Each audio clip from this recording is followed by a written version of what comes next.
누가복음 17장 11절에서 19절입니다. 예수께서 예루살렘으로 가실 때 사마리아와 갈릴리 사이로 지나가시다가 한 마을에 들어가시니 나병 환자 10명이 예수를 만나 멀리 서서 소리를 높여 이르되 예수 선생님이여 우리를 불쌍히 여기소서 하거늘 보시고 이르시되 가서 제사장들에게 너희 몸을 보이라 하셨더니 그들이 가다가 깨끗함을 받은지라. 그 중에 한 사람이 자기가 나은 것을 보고 큰 소리로 하나님께 영광을 돌리며 돌아와 예수의 발 아래에 엎드려 감사하니 그는 사마리아 사람이라. 예수께서 대답하여 이르시되 10사람이 다 깨끗함을 받지 아니하였느냐? 그 9은 어디 있느냐? 이 이방인 외에는 하나님께 영광을 돌리러 돌아온 자가 없느냐? 하시고 그에게 이르시되 일어나 가라. 네 믿음이 너를 구원하였느니라 하시더라. 아멘. 이 사건은 주님께서 나병 환자까지도 고치실 수 있는 분이라는 것을 알리려는 것만은 아닙니다.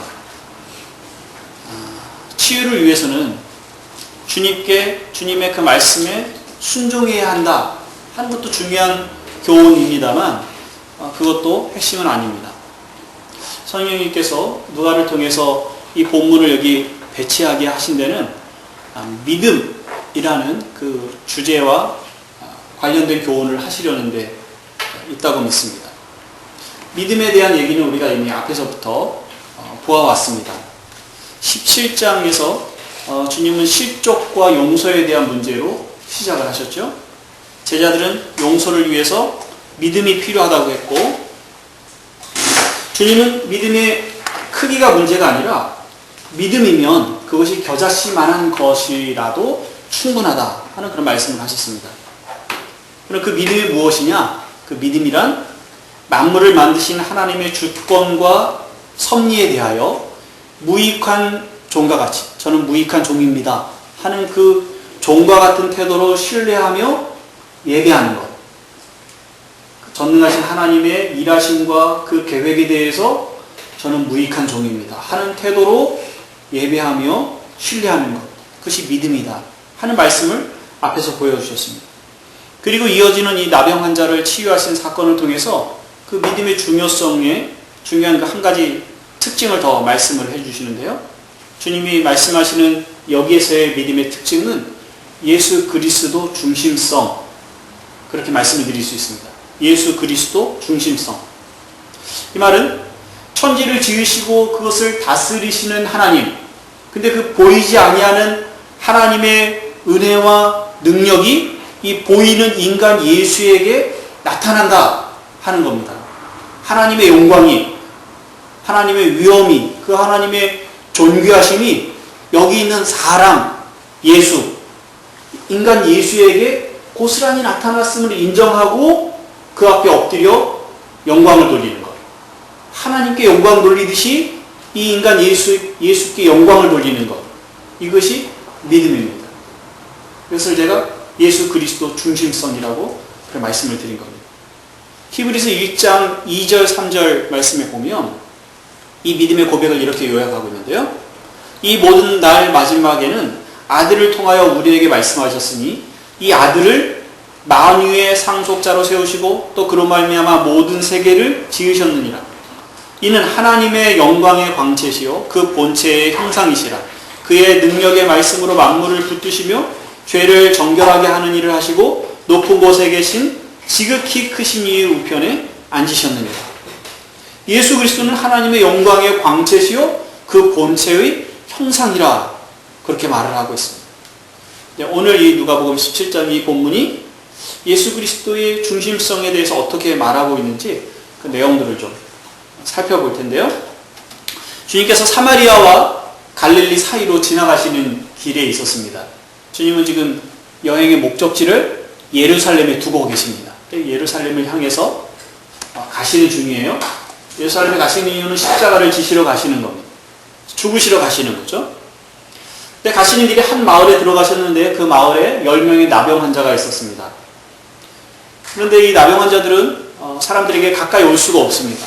누군가가 지나칠 일들이 있으면 자기들이 나병 환자라는 걸 드러내서 사람들이 접촉하지 못하게 해야 됩니다. 그래서 부정하다 나는 부정한 사람입니다. 나는 부정한 사람입니다. 이렇게 소리를 질러야 됩니다. 사람들이 가까이 오지 못하고. 그러니까 이 나병 환자들이 예수님께 도움을 얻고 싶어도 가까이 오면 안 됩니다. 이렇게 멀리 서서 외칩니다. 사람들은 가정으로부터 그리고 사회로부터 격리되어서 살아갑니다. 육체적으로는 질병을 얻었습니다. 그러니 영적으로도 사실 하나님께로부터 버림받은 사람으로 그렇게 취급되고 본인들도 그런 죄책감 속에서 살아갔을 것입니다. 그런데 이들이 주님이 지나가신다는 소리를 듣고 주님께 찾아옵니다. 아마 예수님을 만나면 자기들의 병에서 건진받을 수 있다는 사실을 알았을 겁니다. 왜냐하면 예수님은 나병 환자까지 고치시는 분이라고 이미 알려졌으니까요. 세례 요한이 감옥에서 자기 제자들을 예수님께 보냅니다. 당신이 바로 그 그리스도니까 우리가 다른 사람을 기다려야 되니까. 그래서 예수님께서 세례 요한에게 답을 하실 때에 이런 말씀을 하세요. 맹인이 보며 못 걷는 사람이 걸으며 나병 환자가 깨끗함을 받으며 귀먹은 사람이 들으며 죽은 자가 살아나며 가난한 자의 복음이 전파된다 하라. 그리고 주님이 하시는 중요한 사역 중에 하나가 나병 환자를 고치시는 것까지 포함이 됐었던 거죠. 그러니까 이 나병 환자들이 10명의 나병 환자들이 예수님이 나병 환자를 치료하시는 분이라는 것을 알았을 것이고 그분께 도움을 요청하러 나옵니다. 멀리 서서 예수 선생님이요 우리를 불쌍히 여겨주십시오. 예수님께서 그들에게 이렇게 말씀하십니다. 가서 제사장에게 너희 몸을 보여주라. 가서 제사장에게 너희의 몸을 보여주라. 이 말은 나병 환자가 깨끗해졌다라는 선언입니다. 아직 지금 몸에 변화는 일어나고 있지 않은데요. 나병 환자가 자기의 몸이 깨끗해졌다는 사실이 확인이 되면 어떻게 고쳐졌다면 그것을 제사장들에게 가서 확인을 받아야 됩니다. 머리끝부터 발끝까지 확인을 받고 나서야 다시 이제 그 사회로 복귀를 할 수 있습니다. 물론 이제 몇 가지 정결 예식이 필요합니다. 레위기에 나와 있는 정결 예식을 통해서 가정으로 돌아가고 사회로 돌아갈 수가 있습니다. 근데 주님께서 제사장에게 가서 내 몸을 보이라 말씀하셨으니까 깨끗해졌으니 가서 보여주라 하는 말씀과 똑같은 말씀입니다. 그 이제 이 말씀을 들은 나병 환자들이 그 말씀을 듣고 제사장들에게 갑니다. 근데 가는 중에 보니까 몸이 나아졌어요. 그런데 자기 몸이 나아졌다는 사실을 안 한 사람이 서서 큰 소리로 하나님께 영광을 돌립니다. 하나님이 이 일을 하셨다고 찬양을 하는 거죠. 그리고는 그 사람은 예수님께로 다시 돌아옵니다. 그리고 예수님의 발 아래 엎드려서 예수님께 감사를 드립니다. 근데 그 사람은 사마리아 사람이다. 이렇게 성경이 꼭 집어서 말씀을 하고 있어요. 사마리아 사람은 이스라엘과 유대인들과 적대적인 관계에 있었습니다. 왜냐면 그 남쪽은 유대 민족이 차지하고 있었고 위쪽은 유대와 베냐민을 제외한 10개의 그 민족이 이스라엘이라는 나라를 형성하고 있었는데 그 이스라엘은 어쨌든 유대 민족과 형제 족속입니다. 근데 그 이스라엘 사람들이 그 주변의 다른 민족들과 결혼을 해서 알을 낳게 되죠. 그 혼혈로 형성이 된 게 사마리아 사람들이에요. 그리고 사마리아 사람들이 유대인들과 가까이 하지 않습니다. 근데 이 사마리아 사람이 예수님의 말씀을 들었어요. 제사장에게 가서 내 몸을 보이라고. 그 10명 중에 끼어서 그 말씀을 들었지 않습니까? 사마리아 사람은 제사장에게 가야 됩니다. 사마리아 사람도 유대인들하고는 좀 다르긴 했지만 구약의 모세오경, 창세기, 출애굽기, 레위기, 민수기, 신명기 이 5권의 성경을 권위를 인정하고 또 좇았던 사람들입니다. 근데 레위기가 그 속에 있지 않습니까? 레위기의 말씀도 따랐을 것입니다. 어쨌든 제사장에게 가야 되는데 이 제사장은 유대인이잖아요. 근데 유대인이 제사장은 레위인이지만 유대인들 속에 살아가고 있으니까 사람이 이 사마리아 사람을 만나는 것에 대해서는 부정하게 생각을 했을 겁니다. 이방인을 만나는 것. 그러니까 이 사마리아 사람이 제사장에게 간다는 것도 사실은 쉬운 일이 아니었습니다. 그런데 어쨌든 주님의 말씀을 듣고 믿음으로 가는 길이었습니다. 유대인 제사장을 만나는, 이 유대인에게 속한 레위 제사장을 만나는 것보다 예수 그리스도께 돌아가서 감사하는 것이 훨씬 더 중요하다는 사실을 이 사마리아 사람이 깨달은 거죠. 그리고 그는 돌아와서 예수님께 찬양을 하고 그분께 감사를 드립니다. 나머지 9명의 나병 환자들은 그냥 가던 길을 계속 가서 제사장에게 가서 그들의 몸을 보이고 제사장이 가르쳐주는 대로 정결의식을 행했을 것이고, 그리고 그들의 기쁜 소식을 가지고 집으로 돌아갔겠죠. 이 사건은 사마리아 사람과 이 9명의 유대인들의 태도 속에서 주님이 주시는 교훈이 있습니다. 그러니까 17절, 18절 말씀 다시 보세요. 17절부터 19절입니다. 같이 읽어볼까요? 시작. 예수께서 대답하여 이르시되 10사람이 다 깨끗함을 받지 아니하였느냐? 그 9은 어디 있느냐? 이 이방인 외에는 하나님께 영광을 돌리러 돌아온 자가 없느냐 하시고 그에게 이르시되 일어나 가라. 네 믿음이 너를 구원하였느니라 하시더라. 주님은 다른 9명도 감사하기 위해 왔어야 한다는 안타까운 마음을 표현하고 있습니다. 주님께 감사드리는 것은 하나님께 영광을 돌리는 행위입니다. 근데 주님이 사마리아 사람에게 네 믿음이 너를 구원하였다, 그렇게 말씀하셨어요. 그렇다면 다른 9명은 이 말씀을 듣지 못한 거죠. 이 한 사람만 네 믿음이 너를 구원하였다 하는 말씀을 들은 겁니다. 다른 사람들은 구원에 이르지 못했다는 말씀이 되는 거죠. 그래서 주님이 말씀하신 이 믿음이라는 건 뭘까요? 사마리아 사람이 보이는 이 믿음은 뭘까요? 우리는 이 본문을 읽을 때 이 믿음이 주님의 말씀에 순종해서 아직 낫지도 않았는데도 불구하고 제사장들에게 간 것을 믿음으로 생각할 수 있습니다. 사실 그것도 믿음은 믿음이에요. 사실 그보다 더 중요한 믿음의 초점이 있는데요. 그것은 예수 그리스도가 영광을 받으실 분이라는 것을 알고 그분께 나와서 그 믿음을 고백한 것. 이것이 믿음입니다. 이것은 사마리아 사람만 가지고 있는 믿음이죠. 나머지 9명과는 다른 차원의 믿음입니다. 하나님의 영광이 예수 그리스도를 통해서 나타났습니다. 예수 그리스도는 단지 눈앞에 보인 사람이 아니라 그분이 하나님의 영광입니다. 그분 자신이 하나님을 드러내는 분입니다. 요한복음 1장 14절에 이런 고백이 있습니다.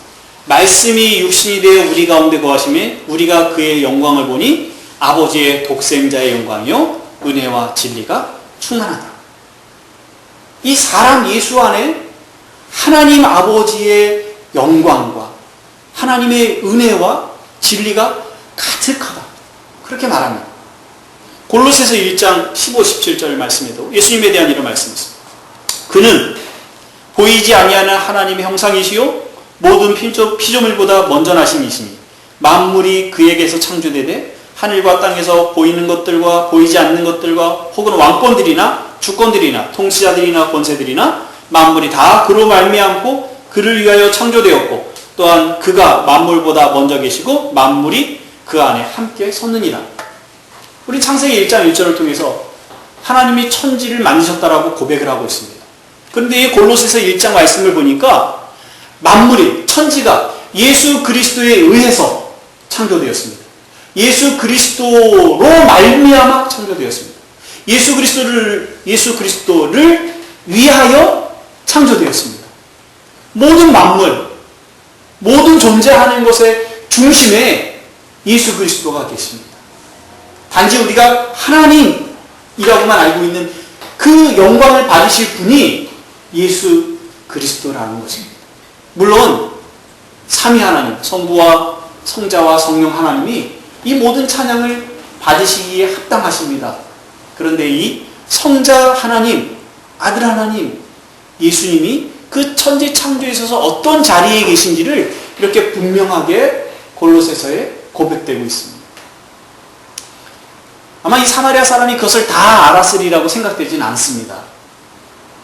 흐릿하게나마 이 인간 예수 안에 하나님의 영광이 있음을 본 것이죠.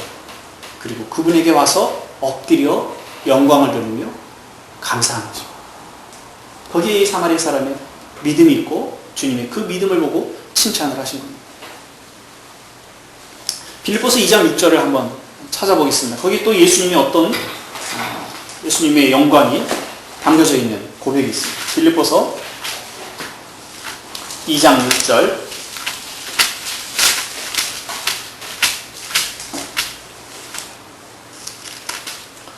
빌립보서 2장 6절부터 11절입니다. 그는 근본 하나님의 본체시나 하나님과 동등됨을 취할 것으로 여기지 아니하시고 오히려 자기를 비워 종의 형체를 가지사 사람들과 같이 되셨고 사람의 모양으로 나타나서 자기를 낮추시고 죽기까지 복종하셨으니 곧 십자가에 죽으십니다. 이러므로 하나님이 그를 지극히 높여 모든 이름 위에 뛰어난 이름을 주사 하늘에 있는 자들과 땅에 있는 자들과 땅 아래에 있는 자들로 모든 무릎을 예수의 이름에 꿇게 하시고 모든 입으로 예수 그리스도를 주라 시인하여 하나님 아버지께 영광을 돌리게 하셨느니라. 하나님께 영광을 돌리는 방법이요. 하나님 아버지께 영광을 돌리는 방법은 11절에 있는 것처럼 모든 입으로 예수 그리스도를 주님이라고 시인하는 것. 그 10절 말씀에 보면 모든 무릎을 예수의 이름에 꿇게 하시고, 그러니까 지금 사마리아 사람이 예수 그리스도 앞에 와서 엎드려 무릎을 꿇고 그에게 감사하는 이 행위가 지금 빌립보서 2장 10절 11절에 있는 거죠. 그것이 하나님께 영광을 돌리는 방법입니다. 그런데 그 예수, 그 하나님의 영광을 받으실 그 예수가 지금 어떤 모습으로 있어요? 사람의 모습으로 있어요. 나사렛에서 태어난 나사렛 사람으로 불려지는 가난한 목수 출신의 사람 몇 끌고 다니는 노숙생활하는 복음 전도자, 그 모습으로 지금 사람들 앞에 놓여 있는 겁니다. 그 모습에는 어떤 영광된 것이 없어요. 그 모습에는 사람들이 흠모할 만한 것이 없어요. 그 속에 영광이 담겨져 있을 거라고 생각하지 못하는 그런 모습입니다. 지금도 우리는 예수 그리스도를 바라볼 때 그 안에 있는 영광된 모습을 바라봅니다. 이미 높여져 있는 그리스도만을 생각합니다. 그러나 그는 낮아지신 모습으로 우리 가운데 오셨습니다. 십자가를 지시고 죽으심으로 사람과 같이 되신 모습으로 우리 가운데 오셨습니다. 우리는 그분을 우리의 주님이라고 고백하고 살아가는 것입니다. 영광스러운 면뿐만 아니라 사람과 같이 낮아지신 면까지도 우리가 받아들이고 그분 앞에 엎드려 그분을 섬기고 있는 거죠. 이 9명의 나병 환자들은요, 그 예수 그리스도의 은혜와 능력으로 치유됐음에도 불구하고 예수님께로 돌아오지 않습니다. 그에게 하나님의 영광을 보지 않았겠습니까? 그가 사람들이 말하고 있는 것처럼 혹 그리스도가 아닌가 하는 생각을 하지 않았겠습니까? 그럼에도 불구하고 그리스도께로 돌아오지 않습니다. 그 이유가 무엇일까 좀 생각을 해보겠습니다. 한 3가지 정도로 생각을 하려고 하는데요. 첫 번째는 그들은 구약의 그림자에 가려져 있습니다. 구약의 그림자에 그들의 눈이 어두워져 있습니다. 이 문제는 현재 살아있는 유대인들에게도 적용되는 것이고 어떤 면에서는 우리와도 관련이 있습니다. 나병이 치유되었을 때 이 사람들은 제사장의 지시에 따라서 새 2마리를 제사장에게 가져와야 됩니다. 한 마리는 죽이고 한 마리는 정결하게 해서 날려보냅니다. 그리고 한 일주일이 지나서 8번째 되는 날에는 양들을 가져다가 또 하나님께 제사를 드립니다. 그래서 자신들이 정결하게 됐으며 하나님께 이제 죄의 용서를 받았다는 그런 선언을 받고 자기들의 가정과 집으로 돌아갑니다. 이 정결의식과 이 제사를 통해서 자기들이 구원받았다는 것을 확인받는 거죠. 사람들과의 관계가 회복이 됩니다. 종교적으로 받아들여집니다. 사회적으로 받아들여집니다. 이건 일종의 구원이죠. 병에서 구원받았으며 소외된 속에서 구원받았어요. 그러나 이들은 진짜 영적인 구원은 아직 받은 것이 아닙니다. 영혼의 구원, 전 인격적인 구원으로는 아직 이르지 못한 것이죠. 그 영적인 구원은 예수 그리스도로만 가능한 일입니다. 구약의 정결 예식이나 구약의 제사들은 전부 예수 그리스도를 보여주는 그림자들입니다. 그것을 통해서는 나병에 대해서 왕쾌를 선포받을 수는 있지만 그 영혼의 죄로부터 깨끗함을 받았다는 선포를 받을 수는 없어요. 근데 그 구약의 정결 예식을 통해서 그 속에서 그리스도를 알고자 하는, 하나님을 경외하고자 하는 사람들은 그 속에서도 그리스도를 향하여 눈을 돌리게 됩니다. 그 속에서 진짜 그리스도를 만난다면 그 그리스도를 알아차리게 될 겁니다.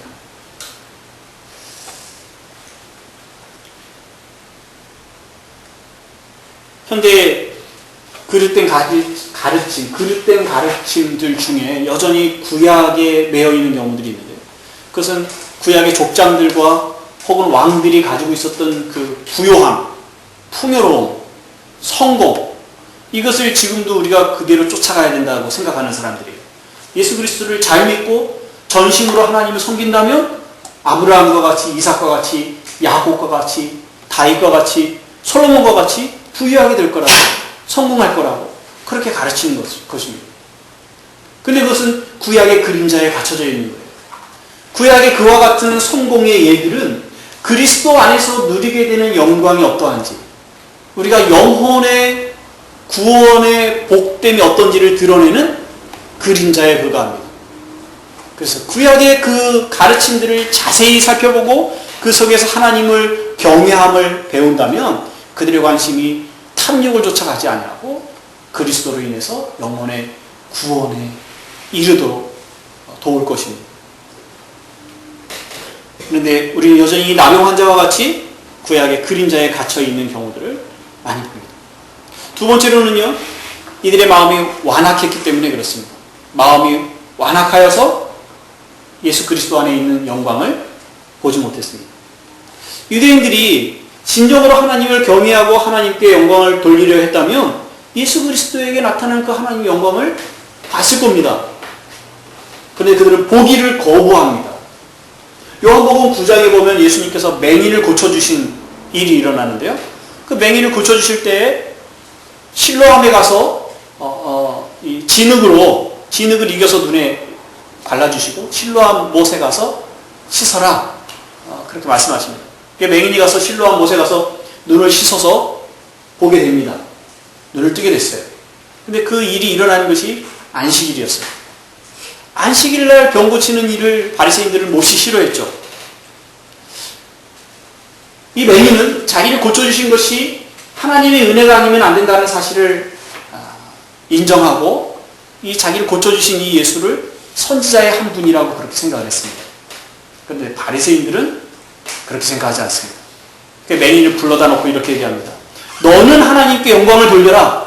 우리는 그가 죄인이라고 생각한다. 그에게 나타난 일들로 봐서는 하나님의 영광이 나타난 거죠. 근데 바리새인들은 그 속에서 하나님의 영광을 보기를 거부합니다. 너는 하나님께 영광을 돌려라. 우리는 그가 죄인인 줄 안다. 이게 유대인들의 생각입니다. 그들은 예수께 영광을 돌릴 수 없습니다.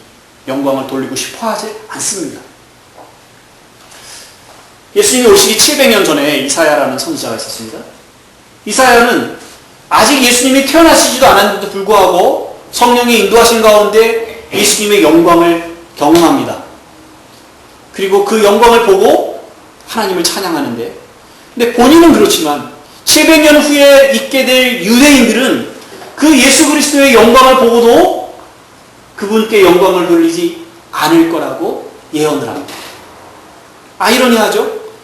아직 예수님이 태어나기 전의 사람은 예수님의 영광을 보고 그분께 영광을 돌렸는데, 예수님이 태어난 시대에 살아서 예수님을 대면했던 사람들은, 그리고 자기들 앞에 일어났던 기적들을 보고 하나님의 영광의 행하심을 보고도 그분께 영광을 돌리지 않는다는 건 참으로 모순된 일입니다.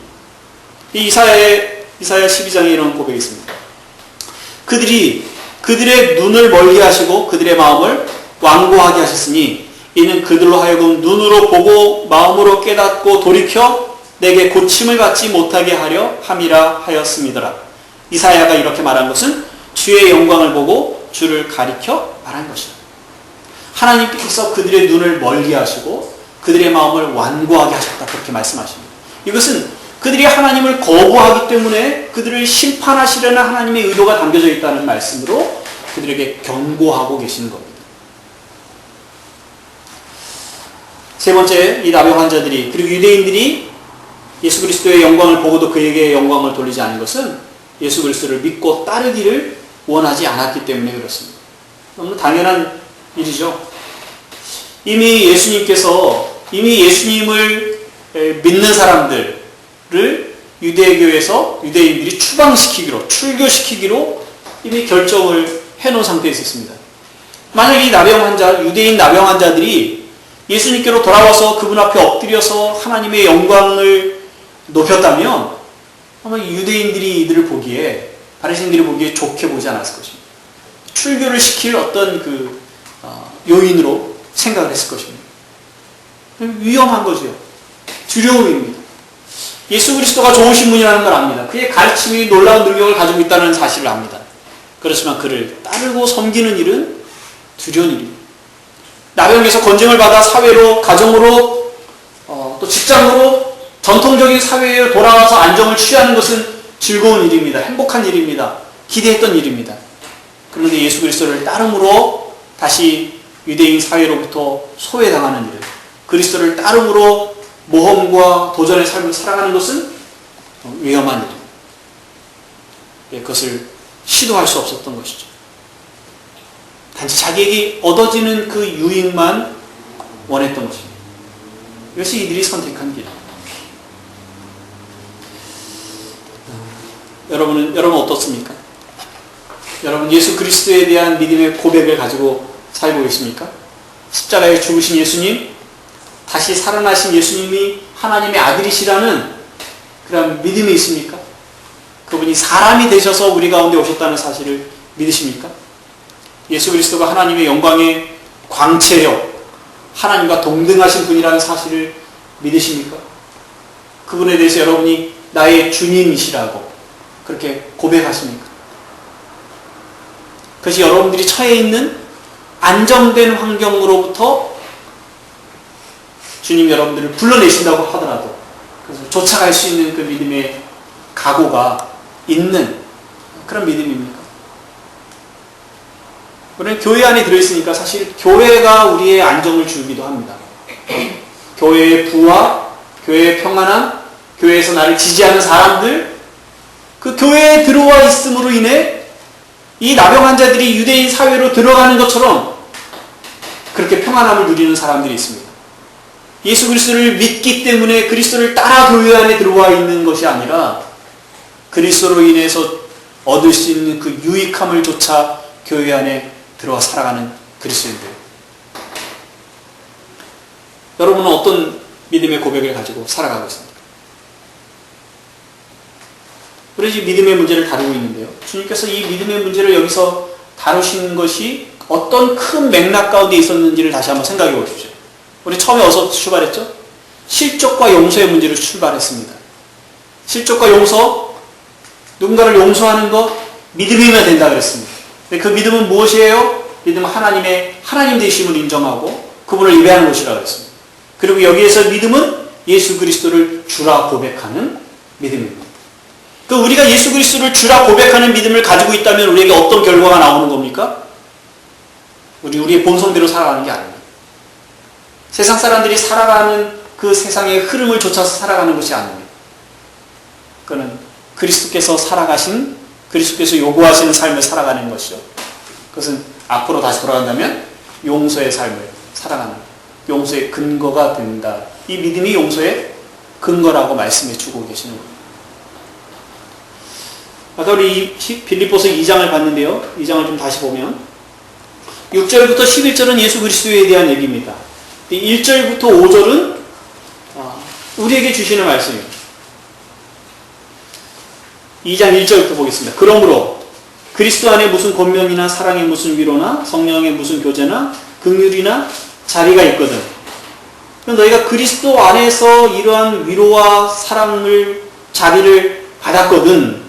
2절 마음을 같이하여 같은 사랑을 가지고 뜻을 합하여 한 마음을 품어 아무 일에든지 다툼이나 허용으로 하지 말고 오직 겸손한 마음으로 각각 자기보다 남을 낮게 여기고 각각 자기 일을 돌아볼 뿐더러 또한 각각 다른 사람들의 일을 돌아보아 나의 기쁨을 충만하게 하라. 너희 안에 이 마음을 품으라. 곧 그리스도 예수의 마음이니. 그리고 6절부터 그는 하나님과 동등하심에도 불구하고 사람이 되셨고 낮아지셨고 죽기까지 복종하신 분이시다. 그렇게 말합니다. 그리스도의 마음은 너희 안에 이 마음을 품으라. 그리스도 예수의 마음을 가지라 하는 건 낮아지는 마음입니다. 그리스도와 같이 그리스도께서 종이 되신 것과 같이 종처럼 낮아지라는 마음. 다른 사람을 나보다 더 높이 세우라는 말입니다. 그를 인정해 주라는 말입니다. 다툼이나 허영으로 하지 말고 겸손한 마음으로 다른 사람을 돌아보라는 마음 말입니다. 예수 그리스도를 나의 주님이라고 고백하고 그럼으로써 하나님께 영광을 돌리는 삶은 세상에서 성공과 안정을 추구하는 삶이라고 말할 수 없습니다. 물론 그렇다고 우리가 세상에서 성공과 안정을 취하면 안 된다는 의미가 아니라 그보다 훨씬 더 중요한 메시지가 있다는 거죠. 우리가 다른 사람들을 어떻게 섬기고 살아가야 하는지를 말씀하고 계십니다. 이건 늘 어려운 말입니다. 어려운 말. 예수 그리스도를 처음 믿기로 작정할 때 우리가 이래야 한다는 각오를 가지고 만약에 예수 그리스도를 믿었다면 우리가 선택했겠습니까? 우리는 사마리아 사람처럼 돌아왔겠습니까? 우리는 기존에 내가 머물렀었던 안정됐던 그 풍요로웠던 그 사회로 돌아가지 않았겠습니까? 아마 우린 사마리아 사람처럼 선택하지 못했을 것입니다. 그래서 감사하죠.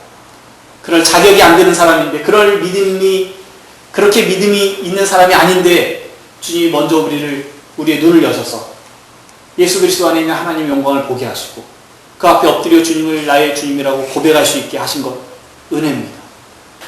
그 은혜가 부어졌으니 우리가 해야 될 일은 이제 돌이켜 우리가 다른 사람들을 어떻게 사랑하며 섬기며 살아가야 할지, 우리 안에 있는 본성과 어떻게 갈등하며 싸워야 할지, 이제 와서 우리의 씨름이 시작이 된 겁니다. 유리한 씨름이죠? 이미 우리는 이긴 싸움을 하고 있는 거 아닙니까? 우리의 목적이 분명한 싸움에 우리가 참여하고 있는 거 아닙니까?